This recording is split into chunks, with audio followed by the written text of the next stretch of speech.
విశాఖలో భాజపా జాతీయ అధ్యక్షుడు అమిత్ షా పర్యటన అర్ధంతరంగా ముగిసింది. పార్టీ అభ్యర్థి పురంధేశ్వరికి మద్దతుగా హరిబాబు, కన్నా, విష్ణుకుమార్ రాజ్తో కలిసి షా ప్రచారంలో పాల్గొన్నారు.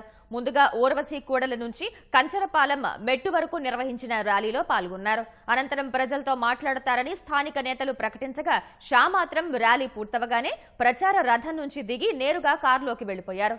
అక్కడి నుంచి విమానాశ్రయానికి వెళ్లిపోవడంతో భాజపా కార్యకర్తలు, నేతలు నిశ్చేష్టులయ్యారు. అమిత్ షా ఎందుకు వచ్చారో, ఎందుకు వెళ్లారో అంటూ గుసగుసలాడుతున్నారు.